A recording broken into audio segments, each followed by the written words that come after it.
Olá, está começando o bate-papo Papo Imobiliário, que é um podcast da Associação das Empresas do Mercado Imobiliário do Amazonas, ADEME Amazonas. Eu me chamo Maurício Sanches, sou jornalista e aqui ao meu lado o nosso presidente que veio me ajudar nesse bate-papo. Olá, Henrique. Olá, Maurício. Queria aqui agradecer a presença desses ilustres convidados, José Henrique Lana, Dalton Cabral.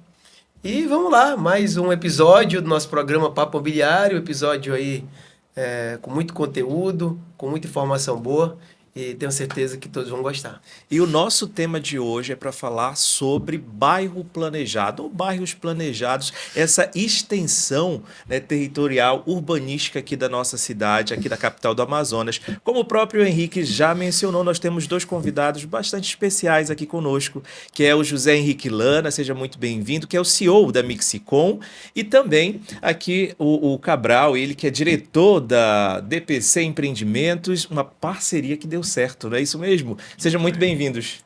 Obrigado. Muito obrigado, Maurício, presidente. É uma grande satisfação estar aqui para a gente poder conversar um pouquinho sobre esse tema tão importante e interessante que é o desenvolvimento planejado aqui da nossa cidade de Manaus, né?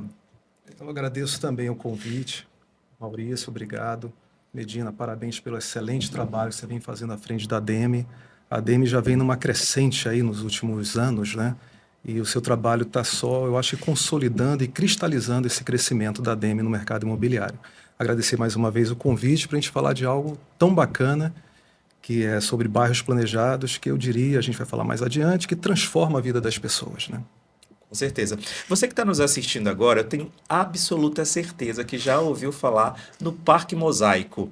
Já sonha, né, com essa possibilidade de estar morando em um bairro planejado. E é sobre isso, porque é uma junção da Mixicom com a DPC Empreendimentos que nasceu aí esse sonho do bairro planejado de Manaus, que é o Parque Mosaico. Mas antes da gente falar do bairro propriamente dito, para a gente entender como isso aconteceu, eu gostaria de ouvir a história. A gente gostaria de ouvir a história dessas duas empresas e que em momento elas se juntaram para poder concretizar um sonho de um bairro planejado aqui em Manaus. Eu começo então, porque a nossa Para o história ímpar aí. em Manaus a nossa história é um pouco mais antiga, né? E aí nós vamos voltar para o final dos anos 60, olha lá, final dos anos 60, onde o meu pai é estudante de agronomia, na verdade início dos anos 60, né? Ele estudava no Rio de Janeiro e lá ele presenciou as grandes fazendas sendo transformadas em bairros. Então ele ficou com essa visão, que não era obviamente o que é o Parque Mosaico hoje de forma alguma, mas já acendeu ali deu um pequeno gatilho no cérebro dele. Ele volta para Manaus, monta uma granja, começa a vender, produzir ovo, frango para corte, onde hoje é o Campos Elíseos. Com medo, preocupado com as invasões, né, que estavam crescendo ali naquele entorno, com medo de perder a granja, ele então tem a ideia de botar em prática aquilo que ele viu no Rio de Janeiro no passado. E aí ele chama o renomado na época, renomado até hoje, né, arquiteto Mário Toledo, tá, na época que era o bambambam, digamos, do mercado em Manaus. Ele faz, junto com Mário Toledo, o projeto do Campos Elíseos. Ele inicia o lançamento, digamos assim, e chega um investidor, a construtora Flávio Espírito Santo. Adquire o projeto dele, e aí o meu pai diversifica, investe em indústria, compra mais terrenos ainda, investe no turismo. E aí, meados dos anos 90, né, a gente está falando aqui da grande crise do sistema financeiro habitacional, onde o mercado local lançou o financiamento direto, os famosos planos 60, plano 120. Eu acho que o Henrique viveu bem essa época também, já com os filhos dentro do negócio. Quando eu falo filhos, sou eu, o Dailton filho e o Daniel, né? Nós trabalhamos duro nessa época, passamos a aprender muito, mas ainda no formato de construtora. E no início dos anos 2000, nós percebemos uma mudança no mercado aqui da nossa cidade, do estado, que era a chegada dos grandes players nacionais. Então nós percebemos esse movimento que era inevitável e era melhor se unir a eles do que continuar fazendo pequenas construções, né? Pequenas entre aspas, porque o meu pai, até o início dos anos 2000, levando em consideração o que era o tamanho do mercado na época, nós já tínhamos feito mais de 1.600 unidades habitacionais. Conjunto Jardim de Versalhes, 1, 2 e 3, Américo Medeiros, na Cidade Nova, Augusto Montenegro, né? Condomínio Lyon, Condomínio Bordeaux, dentre outros. Mas percebemos essa mudança do mercado. Nós tínhamos ainda um grande remanescente de terreno naquela região, onde hoje é o Parque Mosaico. Temos outros terrenos também espalhados pela cidade, que a gente ainda vai fazer muita coisa com a Mixcom no futuro, diga-se de passagem. E aí conversamos com muita gente, com praticamente, eu não vou citar nomes aqui, mas todos os grandes players da época, loteadores, incorporadoras. Mas tinha um grande problema, porque nós tínhamos medo de ficarmos presos a uma única incorporadora, ficarmos ali presos ao land bank daquela empresa e presos também ao cronograma de lançamento. Então decidimos o quê? Não, vamos continuar procurando. E aí, em algum momento, eu acho que até que foi aquela coisa de amor à primeira vista, né, das duas empresas, que nós buscávamos alguém como a Mixcom, e eu me aventuro aqui a dizer, o Zé talvez vá concordar ou não, que eles também estavam procurando alguém como a gente. E o que fez com que nós, praticamente na hora, vamos dizer assim, víssemos que a proposta deles era muito boa, porque eles não eram uma incorporadora tradicional, era uma empresa realmente de desenvolvimento imobiliário, e eles sempre deixaram muito claro que nós participaríamos também desse negócio com eles, né? Nós participaríamos do desenvolvimento, das reuniões, da ideia, ajudaríamos, contribuiríamos de alguma forma. E aí foi praticamente o casamento perfeito, eu diria, que está aí até hoje. Tem muita coisa para falar. Nossa, isso foi, você lembra, 12 anos? A parceria começou em 2012, né? 2012. 13 anos. Exatamente, são 13, 14 anos aí de um casamento mesmo. Só fazer um adendo rápido aqui. O pai do Dalton, ele tem 86. 86 anos de esse idade. ano. 86 anos de idade, agora é uma máquina.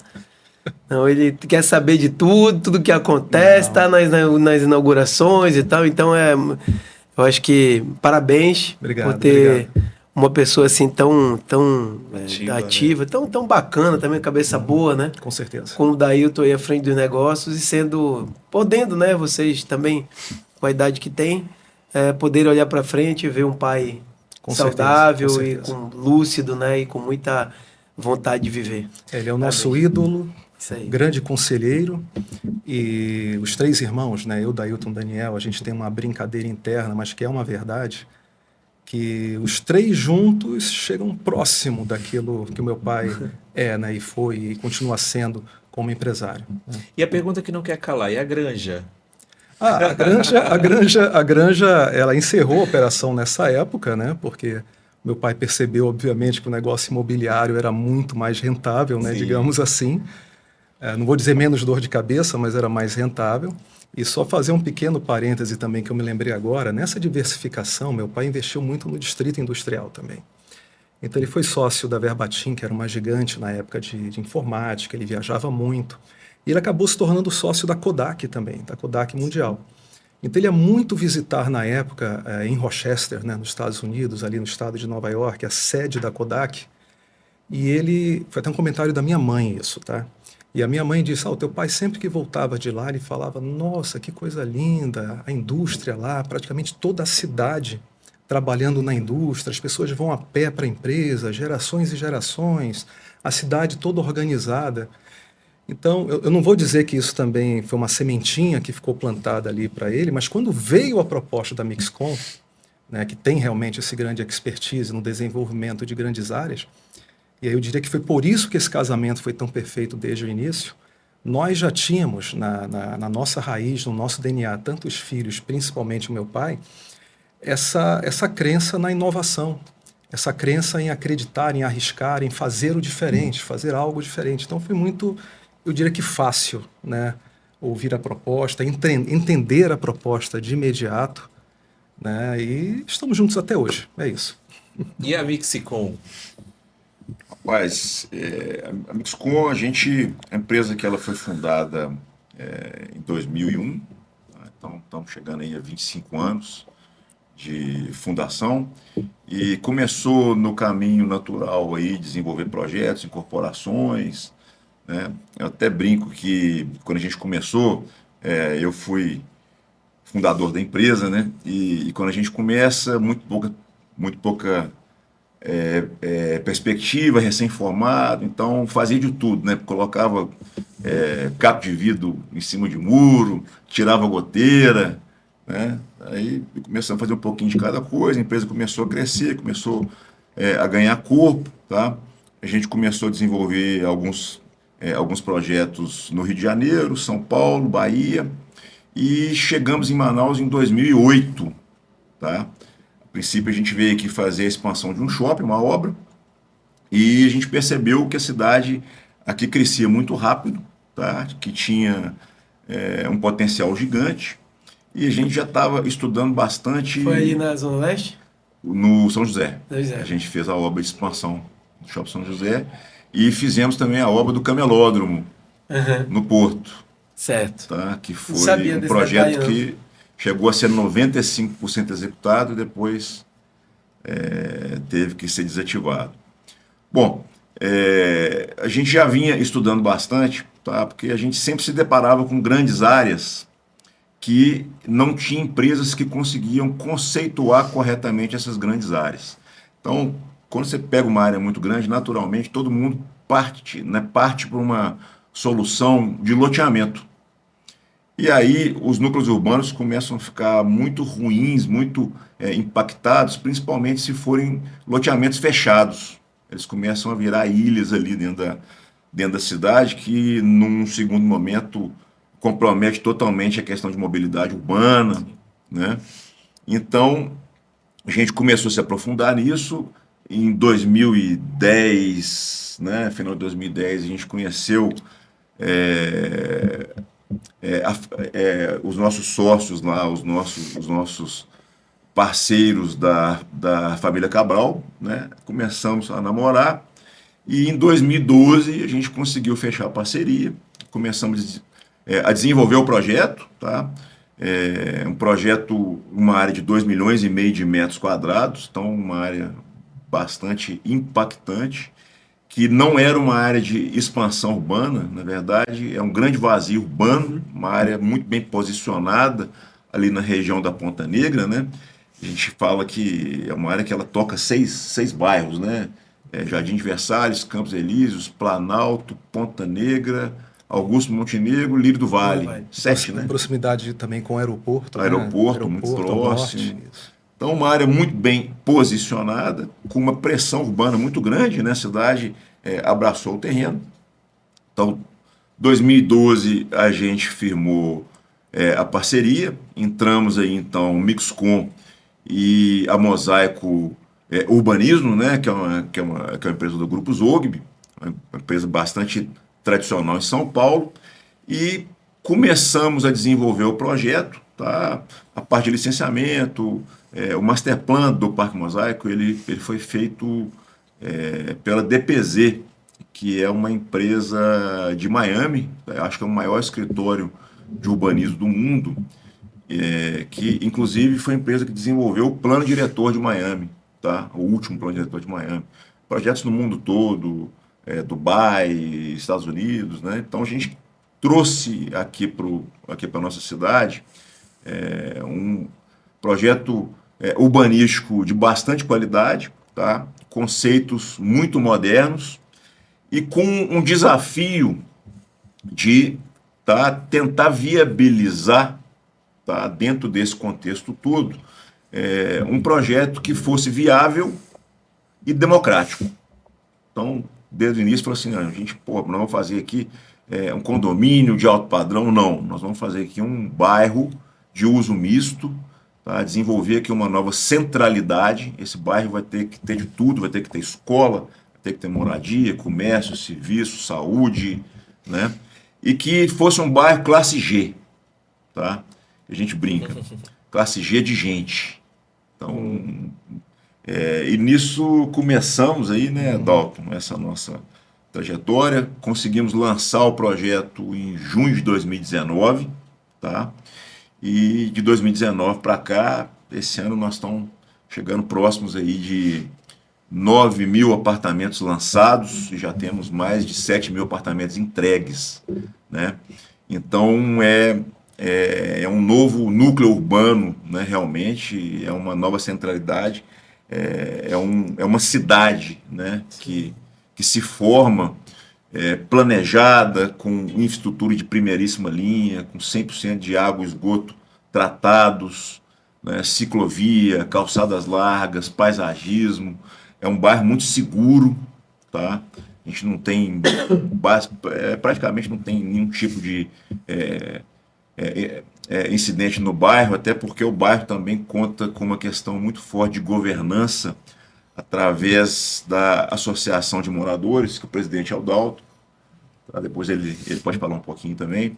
Então o bairro conta com ronda própria, né, privada, que complementa ali o serviço público, câmeras de monitoramento com reconhecimento facial, leitura de placa, né? A associação implementou isso também, colocando mais câmeras. Então a gente tem, além dessas câmeras que fazem parte do programa Paredão, a gente tem também as câmeras da associação. Então isso torna que seja um ambiente muito interessante, muito bacana, muita área verde preservada, um bairro que respeita muito a questão do meio ambiente, né? Então, bom, se eu vou ficar falando aqui, eu vou ficar falando 2 horas. Vou só fazer um parêntese aqui, que o Zé tocou num ponto muito bacana, que são as 9.000 unidades, né, já lançadas. Mas é importante citar que nós temos aí uma previsão para mais de 100.000 unidades dentro do bairro. 30.000. Isso. Não, perdão. 100.000 residentes. 100.000 residentes, desculpa. Isso. 30.000 unidades. Então é ainda aí um início de trabalho, né, um início de projeto. A gente já deve ter uns 60%, né, de execução de infraestrutura, mais ou menos. De infraestrutura, sim, e de desenvolvimento imobiliário, um pouco mais de 25%. Exato. Então é um bairro que ainda vai crescer muito. Isso estou falando para quem não conhece, né, para quem nunca esteve lá. Fica aqui o convite, apareçam no bairro, conheçam o bairro. Eu vou fazer um comentário aqui, mas eu queria ouvir a opinião de vocês dois, porque são visões diferentes. Assim, Manaus, ela, por incrível que pareça, 70% das habitações de Manaus são habitações consideradas tipo favela.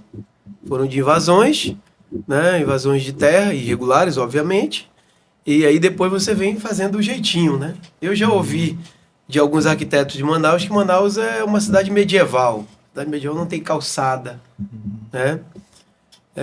E quando você vem para o Parque Mosaico, você vê algo completamente diferente do que você vê em outras regiões. Você vê calçadas largas, você vê afastamento entre a calçada e o muro, e depois entre o muro e os prédios que ali estão. Você vê equipamentos públicos, né? Você vê pistas de caminhada, né? Você vê, parece que é um Lego, né? Foi montadinho, que montou aqui, isso aqui montou ali, isso aqui montou acolá. E então, quando as coisas são feitas de forma planejada, elas funcionam de uma forma muito melhor, obviamente, quando elas são feitas de forma atabalhoada. E aí vem a pergunta. Falamos de calçadas, falamos de árvores, falamos de lotes, áreas comerciais e tal.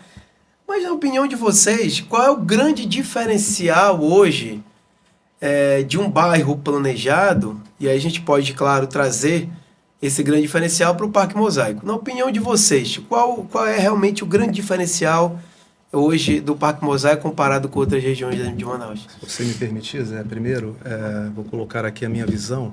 São muitas, né? Primeiro, vou só colocar aqui algumas. Mas eu acho que nós amazonenses, eu sou de Manaus, sou nascido, criado, amo essa cidade, mas nós nos acostumamos, por algum motivo, a uma cidade com... Isso não tem nada a ver com gestões atuais, isso é uma questão histórica da cidade, né? Com um modelo, digamos, sem planejamento, com ruas sem calçada, com, enfim, uma série de problemas, até técnicos, urbanísticos, que o Zé vai saber explicar melhor. E sempre, mesmo eu criança, né, quando eu viajava, ia para outros países, ia para outros locais, eu pensava, meu Deus do céu, por que que Manaus não pode ser assim também, né? Por que que o lixo está ali? Por que que isso acontece? Então tem muito do aspecto cultural, daquilo que nós nos acostumamos a fazer, como fazer. No nosso caso, da DPC Empreendimentos, tinha um pouco de falta de conhecimento também. É uma questão cultural, mas também de falta de conhecimento. Tanto que nós tivemos uma curva de aprendizado aí incrível com o José, com o Zé Henrique, com o Pedro, com toda a equipe, né, da Mixcom. E eu acho que precisava, esse modelo assim muito bem feito, organizado, ele acontecia dentro de condomínios de alto padrão, né? Mas faltava talvez um marco, né? Alguém que, obviamente, pensando fora da caixa e com coragem acima de tudo. E aí o mérito, eu diria que o nosso foi do terreno, de preservar a área, etc. E de pensar o bairro, ele é todo na Mixcom, tá? É todo aí do Zé, do Pedro, de toda a equipe. Faltava alguém fazer primeiro para mudar um pouco essa ideia do que dá para fazer em Manaus. Poxa, Manaus pode ser assim também. E aí eu vou aproveitar só falar um pouco da associação, né, também, que o Zé mencionou há pouco, que é uma grande força dentro do bairro, porque fazer rua todo mundo faz, fazer calçada todo mundo faz. É lógico que da forma como está feito lá, que foi projetado com a DPZ, tem um mérito novamente da Mixcom na escolha do parceiro também para isso. Primeiro, o projeto é pensado da seguinte forma: eu vou fazer tudo andando no bairro. Eu vou me resolver com pequenos deslocamentos dentro do próprio bairro. E se nós analisarmos as áreas mais valorizadas do mundo hoje, bairros mais valorizados do mundo, Leblon, no Rio de Janeiro, bairros de São Paulo com alta valorização, todos eles têm isso em comum. Né, ali a Manhattan, naquela região da Times Square, ali tudo ninguém anda de carro em Nova York.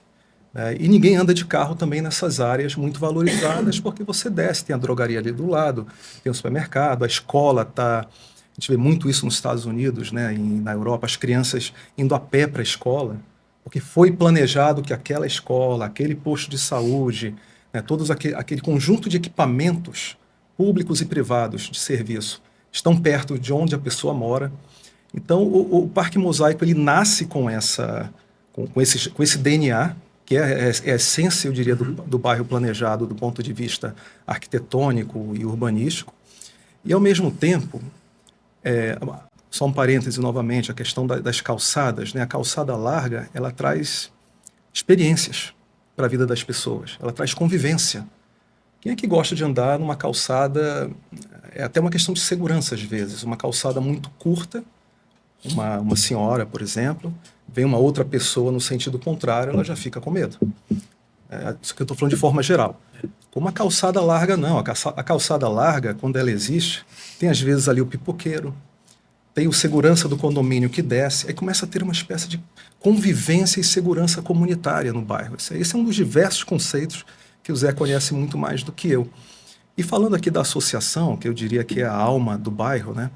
A associação é uma ideia que veio já também da Mixcom, nós não conhecíamos isso também, apesar de nós termos muitas associações em Manaus, mas essa associação do Parque Mosaico, ela funciona efetivamente como uma subprefeitura.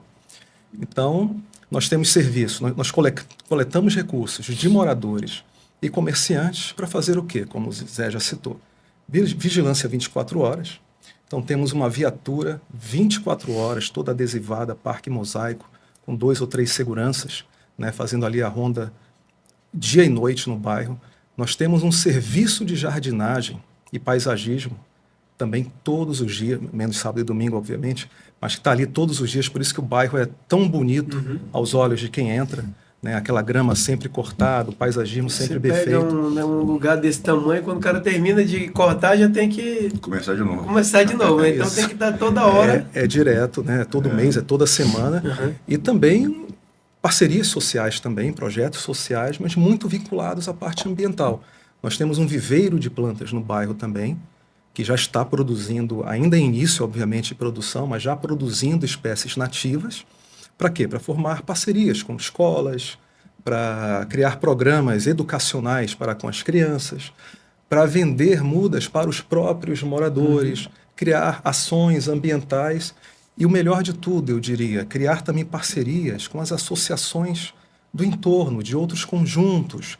E assim, um ajudar e proteger o outro a tornar toda aquela região mais bonita. A associação, ela define as regras de Define. convivência das áreas externas aos condomínios. É um pouco disso. É Então, um pouco disso. Então, por exemplo, se você hoje quer instalar um lanche na nossa praça, que é muito disputada, diga-se de passagem, você tem que procurar primeiro a associação, ok. e aí a associação tem todo um checklist ali de documentos que deverão Então, ser o apresentados. bairro tem uma praça de alimentação, e aí para Mas- uma nova empresa se estabelecer lá, tem que passar pela associação. Pela associação, ou se quiser Perfeito. de uma forma fazer aquela coisa de rua, que é muito bacana, inclusive, né, tem que procurar também a associação. Ok. Se uma empresa quiser fazer uma corrida de rua, que tem acontecido muito lá no bairro, procura a associação, e a associação tem todo aquele checklist.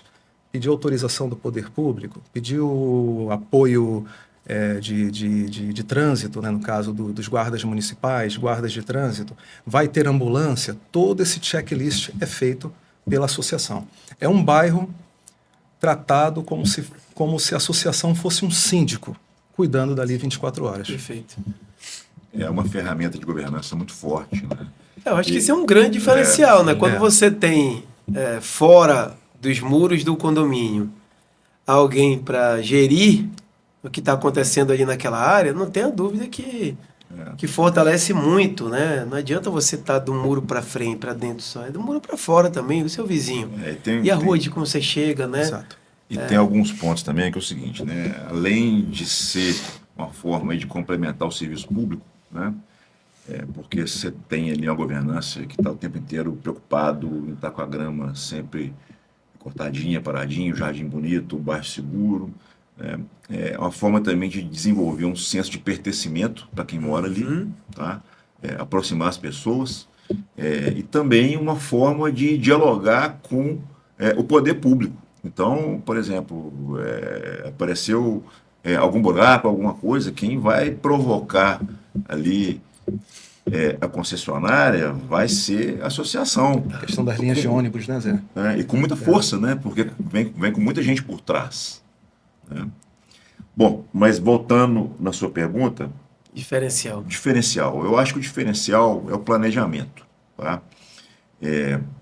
Manaus é a segunda capital do Brasil que mais cresceu na década.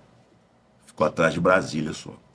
Esse crescimento muito rápido, ele impacta, tá, de forma violenta no crescimento aqui da nossa cidade, e com isso é muito difícil que o poder público consiga planejar a cidade. Então, o que aconteceu? A cidade cresceu muito, espraiou, né? Questão aí do espraiamento urbano. Então, as moradias vão ficando cada vez mais distantes dos centros, muitas vezes, ou até na maioria das vezes, irregulares. Tá? A prefeitura depois, o ente público, na verdade, depois, né, ele tem que levar essa infraestrutura que não tem, que não foi pensada antes.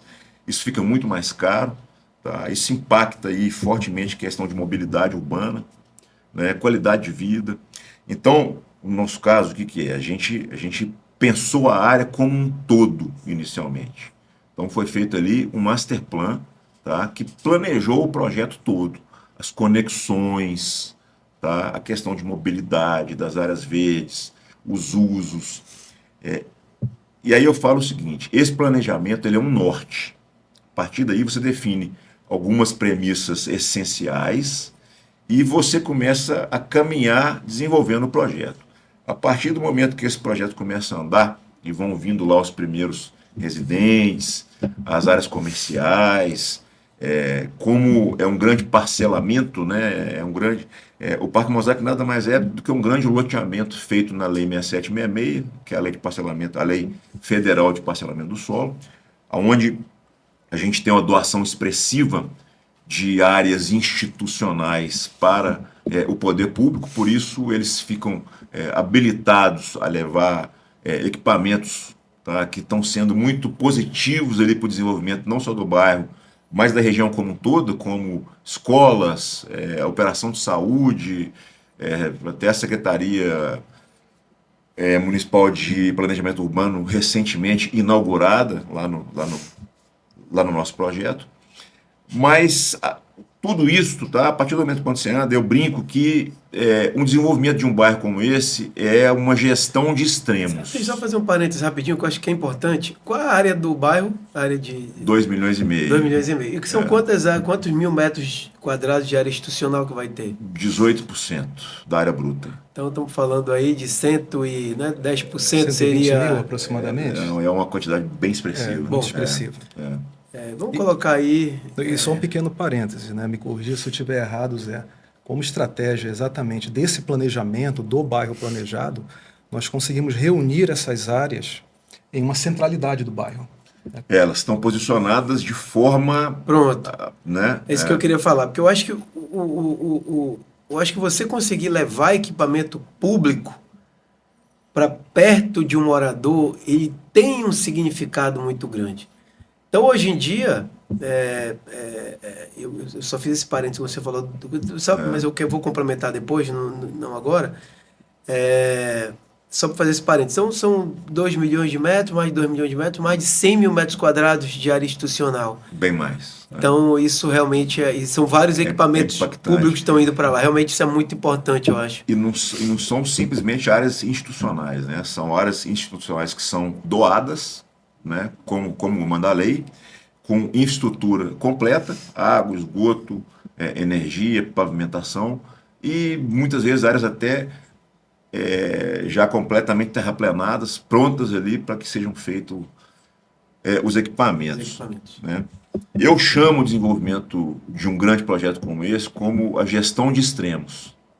Então você tem, de um lado, a gestão do caos, porque muita variável, né? Muita coisa acontecendo. É o padrão, é o padrão, a gestão do caos. E do outro lado, a gestão de oportunidades. Perfeito. Apareceu aqui uma rede de supermercado, porra, olha que bacana, vamos ter um supermercado agora no nosso projeto, então vai melhorar a conveniência. Agora apareceu uma escola pública, agora apareceu uma escola privada, né? Agora nós estamos lá já com 4 postos de gasolina em desenvolvimento. Academia, né? 3 academias. 3 academias. Né? A primeira academia que está pronta está lotada. Né? Mas as oportunidades aconteceram ou você já, dentro do planejamento, lá atrás, já tinha essa visão e já estavam buscando esses contatos para que isso pudesse acontecer? Como é que foi feito essas oportunidades? É um trabalho árduo de conversar com bastante gente, visitar todo mundo, apresentar o projeto, né, mostrar o potencial, mostrar a perspectiva. Quem olha de fora, diz, pô, isso aqui é bonito, né? Mas não sabe o que teve de fato por trás para deixar esse negócio desse jeito. Antes do projeto atingir essa cara que tem hoje, que todo mundo conhece, nós rodamos o Zé isoladamente, eu também, e juntos, né? Nós visitamos muita gente. E era muito difícil, imagina, naquela época que não tinha um asfalto ainda colocado dentro da área, era muito difícil acreditar que isso ia acontecer. Então nós levamos muitos nãos, mas não os que... Vamos esperar um pouquinho. Mas não os que viraram essa espera. Deixa eu ver o que vai acontecer. Né? E, obviamente, o mercado está percebendo hoje que as coisas realmente aconteceram. Eu vou fazer só um outro comentário que eu acho importante em cima do que o José Henrique falou há pouco, né? Em cima da sua pergunta também. Como ele já respondeu, sim, tudo isso foi planejado, mas às vezes, como saiu, não era o que a gente exatamente planejou no início, mas só saiu como está hoje, porque houve esse planejamento inicial. Mas é muito importante dizer que havia convicção desde o início que todas as grandes incorporadoras da nossa cidade estariam no bairro. Eu vou colocar aqui um ponto muito importante que era o nosso principal ponto, assim, motivo e vantagem na hora de conversar com os incorporadores. Uma incorporadora de fora, ou mesmo a local, vai procurar um terreno para empreender. Aliás, você sabe muito melhor do que eu essa luta. Aí vai procurar um terreno, aí coloca os corretores, papai, capta 1, 2, 3 terrenos. Aí tem problema fundiário, tem APP está na base, não está na base, tem problema de limite. Aí quando você acha que vai fechar o negócio, tem problema fiscal. Aí quando você acha que está tudo certo, aí um herdeiro aparece dizendo que entra com uma ação na justiça. Então, existe uma insegurança, né? Não vou dizer que essa questão é muito grande em Manaus, mas são riscos que todo incorporador está sujeito Isso faz com que se perca muito tempo, com que se eleve os custos, principalmente para a captação de terrenos. O que o Parque Mosaico oferece para todos os incorporadores e já oferecia desde o início, isso foi planejado, né, desde o primeiro momento. Uma área com segurança fundiária, segurança jurídica, segurança fiscal, para que o incorporador consiga se planejar como uma linha de produção em escala para os próximos 10 anos, 15 anos que seja. É só fazer esse pequeno adendo aí. Sim, sim. O projeto Parque Mosaico é um projeto muito ousado, né? E é um projeto de médio a longo prazo. Com certeza deu medo, deu receio em vocês enquanto empresários, porque vocês fugiram da bolha do que costuma ser ou, né, normalmente acontece para quem trabalha com empreendimentos imobiliários. E vocês pensaram em algo muito maior. E qual foi o momento que vocês, de fato, né, deixaram o medo de lado, disseram, não, isso pode dar certo, isso vai dar certo? Porque é um trabalho constante. É diferente da Olá, que vai lá e lança um empreendimento. Gente, tchau, esse aqui é o empreendimento de vocês. Não, vocês pensaram lá atrás e até hoje, e por um longo período, ainda vão continuar fazendo essa gestão, né, implementando várias situações que lá atrás vocês pensaram e planejaram, né? É de fato uma responsabilidade muito grande que vocês assumiram. E não é só um impacto para o mercado, né? É um impacto para Manaus.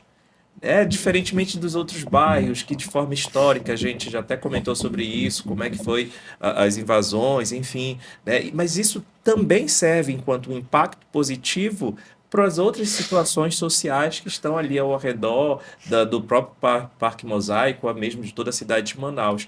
Então, vocês têm a consciência da responsabilidade que vocês assumiram enquanto cidadão mesmo, né? O José Henrique Lana, que nem é manauara, mas o Dalton, que é daqui também, nessa junção de pensar, poxa, Manaus tem potencial, e não só por conta de questões econômicas, mas por conta de um sonho urbanístico para que a cidade pudesse crescer, né? Zé já é amazonense. Quer começar, Zé? Hashtag, vamos fazer um título de cidadão amazonense para... Maurício, eu acho o seguinte, né? A gente... eu vou te falar que medo é uma palavra que a gente nunca teve, tá? Porque a gente tinha tanta convicção que ia dar certo, tá?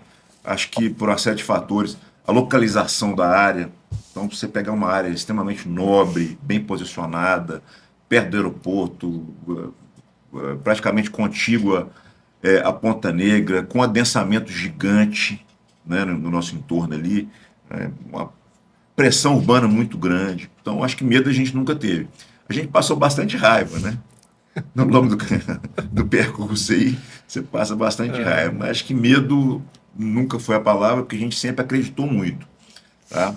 E a gente tem bastante noção do que isso pode trazer de impacto, já traz, e o que isso pode trazer de impacto para a nossa cidade.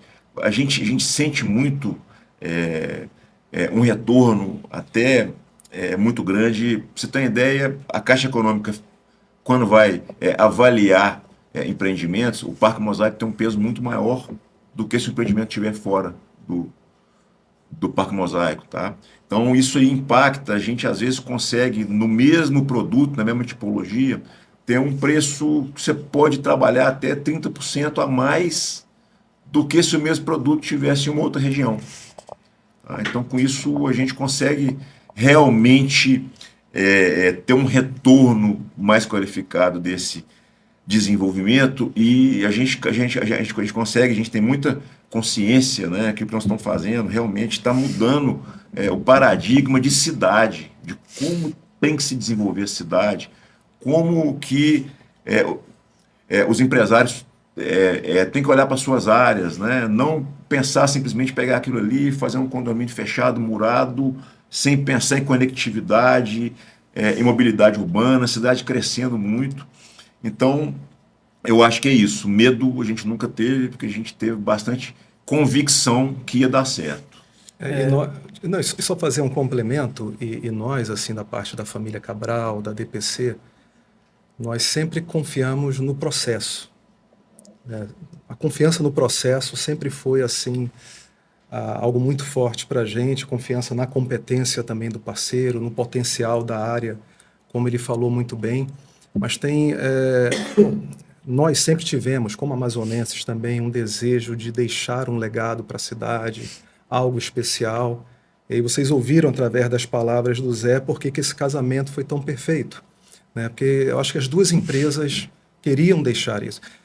Quantas e quantas coisas que nós fazemos no bairro, como a própria associação, o viveiro, tudo bem, isso gera valorização, mas é de longo prazo. Mas se você fosse colocar no racional ali, você não faria, porque é visto como despesa. Pois para que eu vou ter essa despesa a mais? Por que a calçada vai ter essa largura? Por que a praça tem que ter todo esse acabamento, tudo isso? É esse sentimento também de deixar algo para a cidade e transformá-la. Mas eu vou falar algo aqui pessoal, que foi um medo que eu tive, um único medo que eu tive, quando veio o Covid.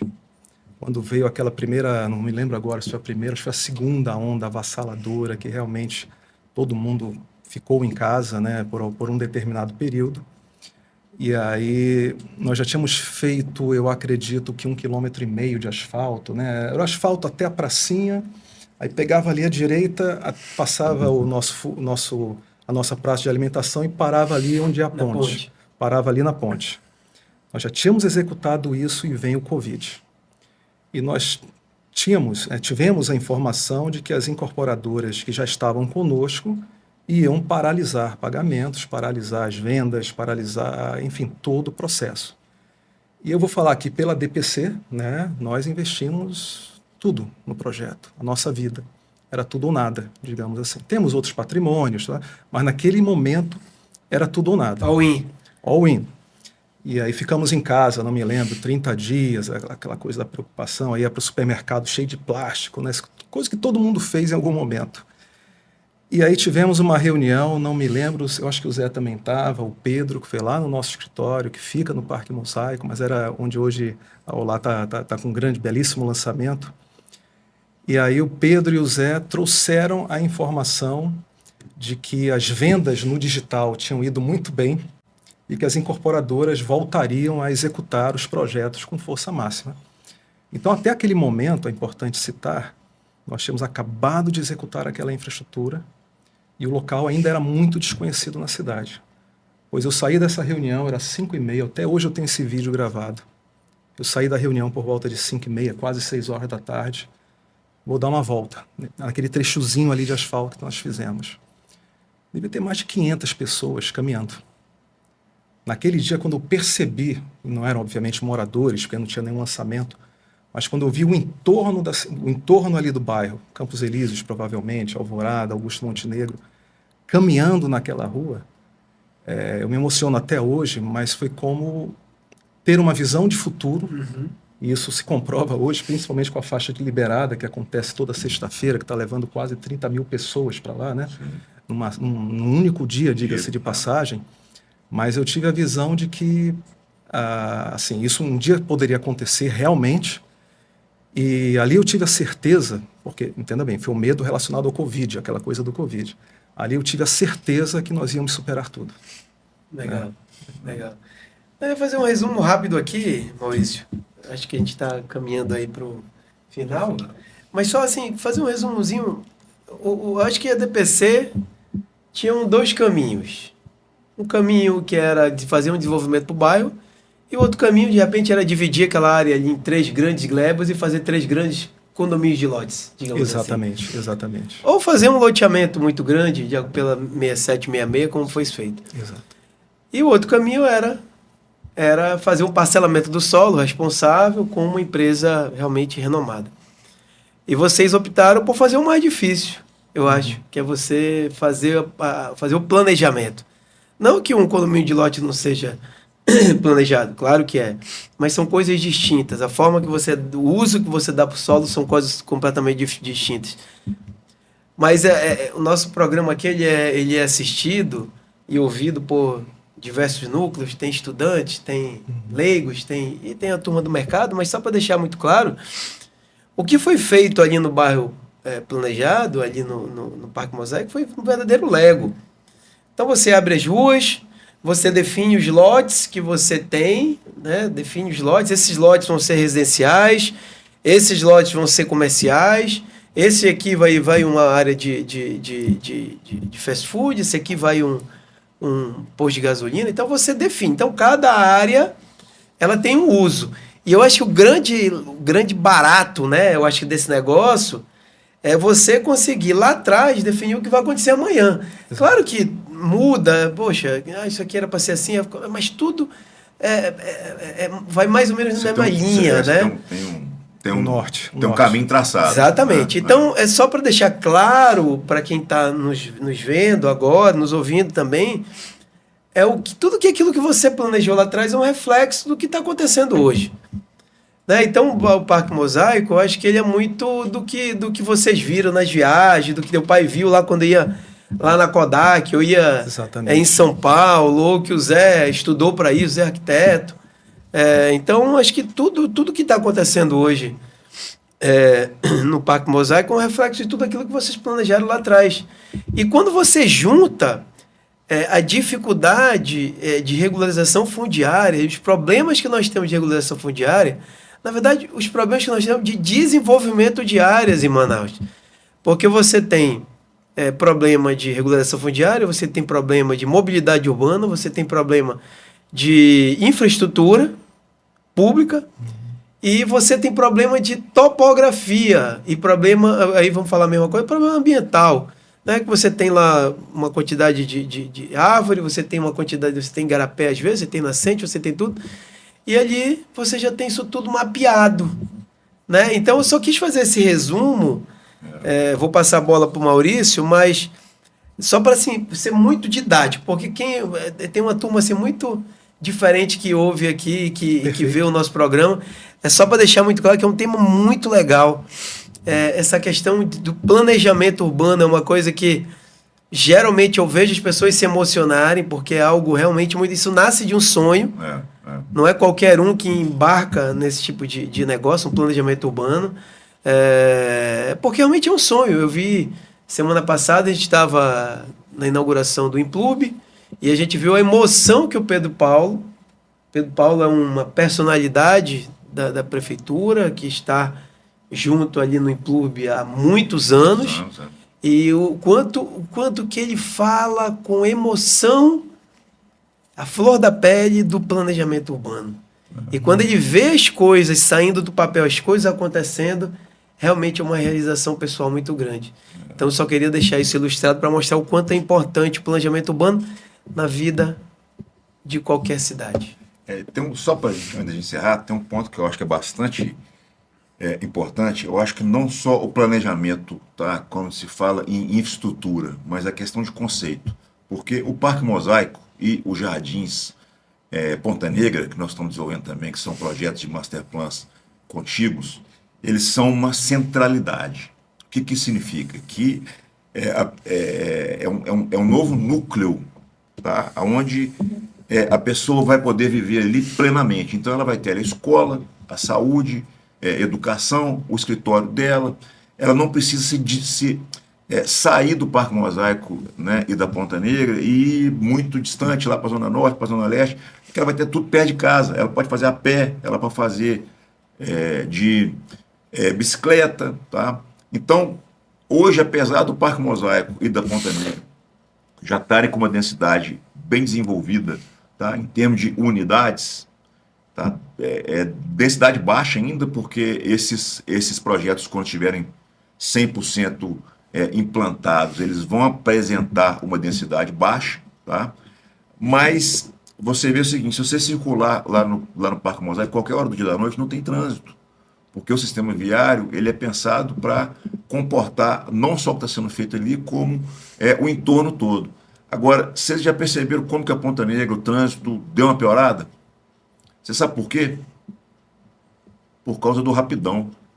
O Rapidão trouxe quem mora na Zona Norte, tá, passando pela Ponta Negra para chegar no centro, porque ele já não conseguia fazer mais isso pela Torquato, pela Avenida das Torres. Então isso impactou o trânsito, mas não é esse impacto não vem dos residentes que estão na Ponta Negra ou que estão no Parque Mosaico. Eles vêm porque ali virou um circuito. Virou uma passagem. Virou um circuito, né? Então, existe até um planejamento né, de ser abertas novas vias, existe aí um projeto de se conectar à Estrada dos Franceses, que é desembargador João Machado, diretamente na Ponta Negra. Existe um projeto que é bastante antigo também, que é um projeto simples, que é de se ligar à Avenida do Turismo, na Max Teixeira, ali na altura do Selva Park, né, com uma obra de arte que vai, né, propiciar um grande corredor leste-oeste. Tá? Então, são obras estruturantes que têm que sair. E essa questão do uso misto da centralidade, ela minimiza o impacto. Tá? Ela ajuda a cidade a desenvolver de uma forma, trazendo mais qualidade de vida. Né? Só para dar um exemplo quanto a isso, a gente tem uma maior concentração de moradores em Manaus, estão na região leste e norte da cidade. Mas eles precisam atravessar a cidade para a zona oeste para ir ao cemitério Aparecida, se não me engano, né, que é o cemitério municipal. Quem mora na zona oeste, por outro lado, quando precisa de saúde, tem que atravessar a cidade e ir para a zona norte, zona leste ou a área central, onde estão os hospitais, tanto privados como públicos de referência. Então, projetos como o Parque Mosaico, como o Zé explicou muito bem, eles trazem não só uma solução de moradia, de qualidade de vida, mas até uma solução de trânsito, de infraestrutura, desenvolvimento da cidade. É muito importante citar isso. E a gente vai caminhando para o nosso final de Papo Imobiliário, mas antes da gente terminar de fato, só queria lembrar que acho que final segundo semestre de 2020, o Papo Imobiliário estava, né, como um programa de televisão, e a gente fez a primeira entrevista sobre o Parque Mosaico com o Zé, no próprio bairro, e realmente ainda era tudo muito novo, muito recente, né? Então, a gente consegue ali visualizar a grandeza, a grandiosidade, né, da evolução até hoje. Então, parabéns pelo projeto ousado, parabéns, porque a gente sabe, enquanto instituição, o quanto vocês trabalham nos bastidores para que isso possa acontecer e ser concretizado de fato, né? Então, a gente tira o chapéu para vocês, a gente bate palmas para vocês, a gente tem certeza que são homens de coragem e que acreditam aí na questão urbanística da cidade e no melhoramento de Manaus. Maurício, eu vou quebrar o protocolo rapidinho, porque eu acho que essa conversa que a gente está tendo sobre planejamento, sobre futuro, passado, ela é muito legal. E eu não poderia deixar de lembrar do momento que Manaus está passando hoje.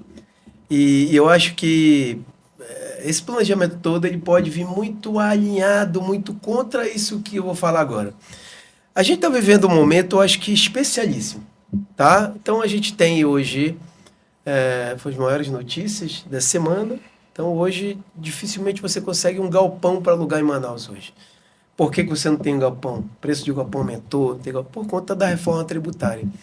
Então muitas empresas que estavam em outras cidades do Brasil querendo vir para Manaus, né? E hoje a gente com dificuldade de encontrar área, com dificuldade de desenvolver áreas, com dificuldade de fazer essa coisa acontecer para receber essas novas indústrias aqui. Então, vivemos um momento muito especial para isso. Claro que nós vamos dar um jeito de resolver. A gente sempre deu. Então, vamos levar essas indústrias para o Distrito 3, talvez, que sugerimos à Prefeitura ali, que seja desenvolvido ali na M010, a 174. Então, vão ter soluções urbanísticas. Esse é um ponto. Então, a nossa Zona Franca vai crescer muito. O nosso polo industrial vai crescer muito. Eu ouvi de uma pessoa esses dias que o próximo governador inaugura a fábrica 1000 do Distrito Industrial e são 600 indústrias hoje aproximadamente. Então, estão falando que nos próximos anos vão ser mais, já tem mais 200 em fase de implantação, ou seja, a fábrica 1000 vai ser inaugurada em Manaus nos próximos 4 anos. Olha que loucura! Surreal, né? Vai dobrar. Imaginar. E olha outra coisa impressionante que a gente ouviu, Maurício.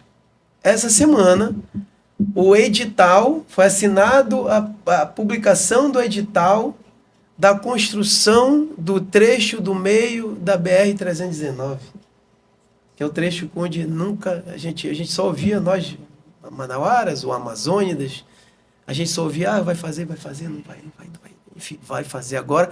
Edital dia 10, dia 30, abre-se a licitação, dia 1º a obra inicia.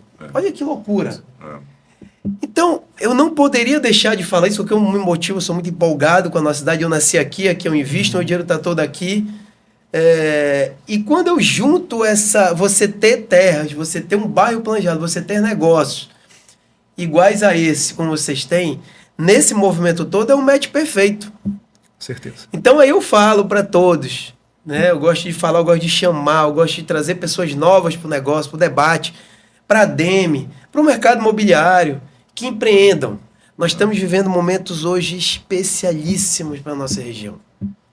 Tá? O que vai acontecer com Manaus nos próximos anos é algo que nós nunca vimos.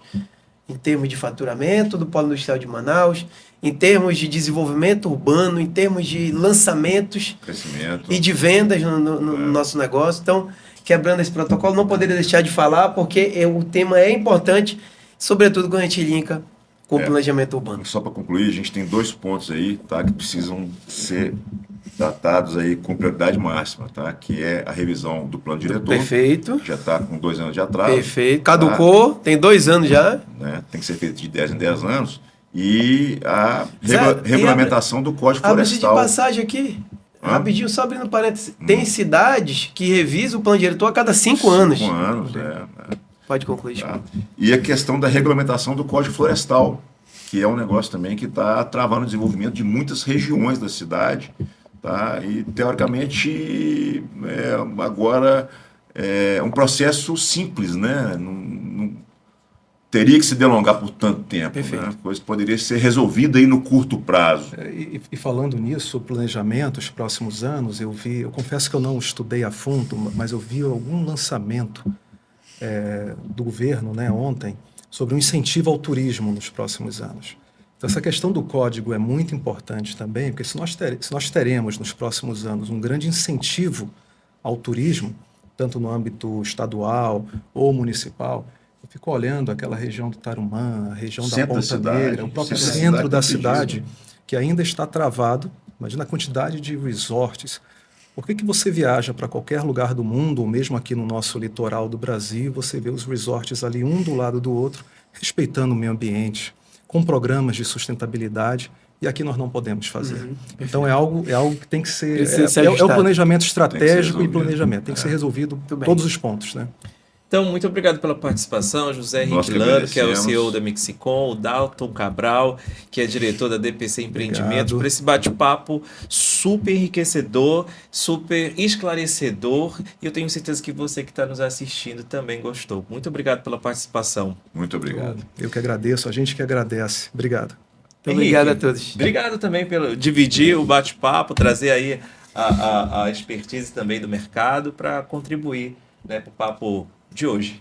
Muito bem, estamos à disposição, sempre com temas relevantes, temas assim, muito alinhados, né, com o momento que estamos vivendo. Então, guardamos vocês aí na próxima.